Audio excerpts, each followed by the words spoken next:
Hi.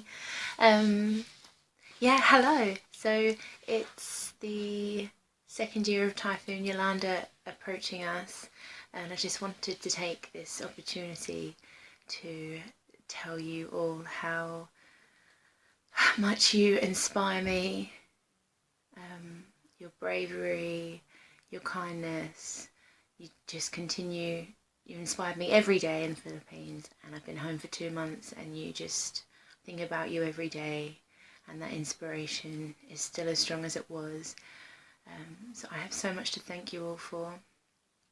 I want to say a big hello to the Charlie David family, Mona Lisa, Charlie and Rosario. I hope you're enjoying your new home that we built for you.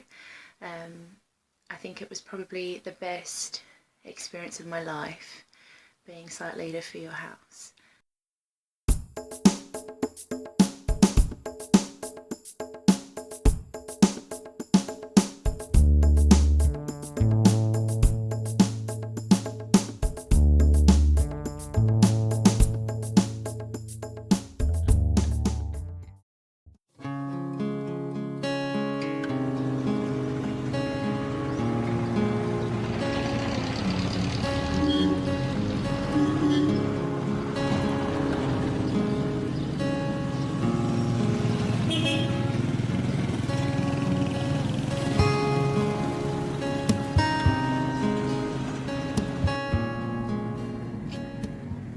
On leaving Tacloban for Singapore, I knew there was more that I could be doing there, and I knew that this was a special place that would be great to know more.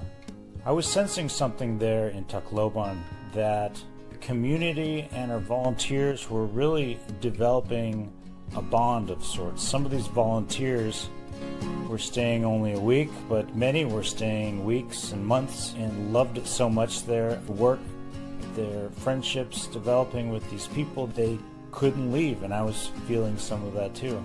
So I decided to come back, spent another month there, and figured I'd see what would happen. One other reason I knew I had to return to the Philippines was there was one food that I hadn't tried yet, and I thought that I probably should, and it's called balut.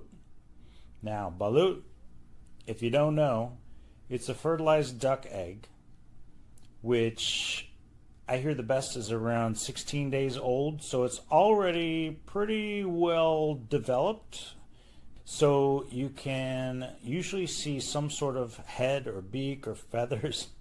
And so I tried not to look, but anyway, so I did it. I knew that it would take a little encouragement, that someone would probably make me do it. And I knew that there would probably be beer involved, because it just helps you get through it.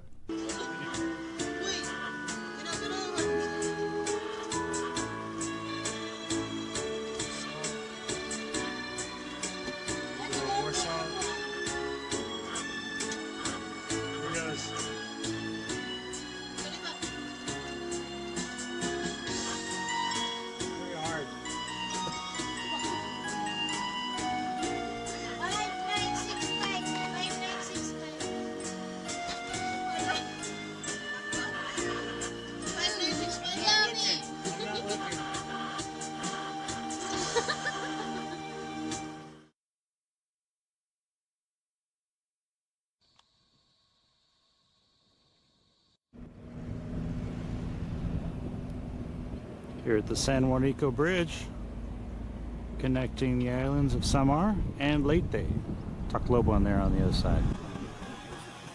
The photographer for the project was going on his break. We would be required to take a break every 30 days. And so he asked me to provide coverage for him and covering whatever events would take place. We also had a side project in the neighboring island of Samar, where we were building boats for fishermen who had either lost their boats completely in the typhoon or they'd been damaged. And so we had a number of volunteers there on a weekly basis just dedicated to this program, working with local carpenters and building, painting, getting the boats back to the fishermen. So I was there to cover with photographs, did some video work, and that was a really fun change of pace to be able to get out there and actually meet some different volunteers. And I got to do some painting too. I helped paint a boat, which was fun. And we enjoyed some beautiful sunsets there in Kalimpong, and even had a night of fresh crepes. We had a French, at least one French volunteer, and she decided to make crepes for the volunteers. So that was kind of a late night treat that we had there. Samar, discovered, was one of the poorest islands in the nation, but just full of natural beauty. And I was really glad I was able to join the crew in Samar. 4th of July 2015, we're here at the All Hands compound. What do we have to do at the beginning of July is celebrate American Independence Day. Obviously, with a lot of people from many different countries, they don't care about the 4th of July. Filipinos don't care about the 4th of July, but we cared about the 4th of July. So I decided with some of my compatriots that we would throw a little party. And me being the cook, I decided to get a bunch of ground beef and cook up some burgers. One thing I didn't think of is that people there typically cook with these coconut shell charcoal, which I found it difficult to cook a bunch of burgers, 50 people or so, with this little charcoal that doesn't put off a lot of heat and requires constant fanning. Looking good. So, a friend of mine went and found some fireworks, which apparently in the Philippines not hard to come by, and we ended up at Hotel XYZ, which actually I don't think I was there at the time, but I hear it got a little out of hand, and some people might have ended up in the swimming pool and been asked not to come back, but it wasn't me. It wasn't me. I was a good boy. I swear.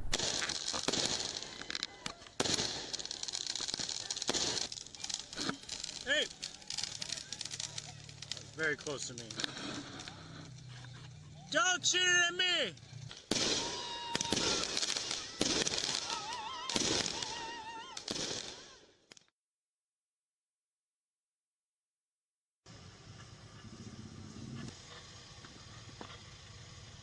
Part of what made our time great there in the Philippines were some of the extracurricular things that we had going on. One of those was called Little Dreams.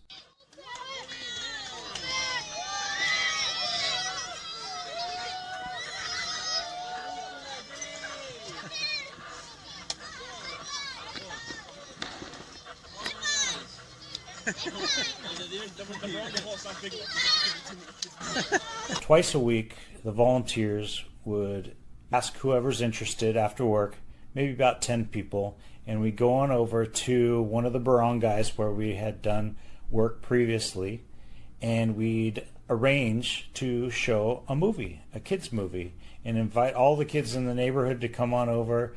And we put up a big screen, we had a projector with a computer, and a lot of times we'd let them choose the movie, whether it's Frozen or Cinderella or something, usually Disney. For the longest time, I never went because, it's right after work, you're tired, you just want to relax or whatever, hang out there at the base. But man, it was one of the coolest experiences because you ride up there and they know why you're there. The kids have been told, and they're jumping for joy. It's all smiles, and they run after your car, and then you show them the movie, and they were just glued to the screen, because I think a lot of these kids have never been to a movie theater before, and this is the closest experience they've had. So really, a really fun experience to be able to do that in the community. One of our volunteers named Christy had arrived, and she was a mother of a volunteer who unfortunately had a tragic accident on a prior volunteer mission.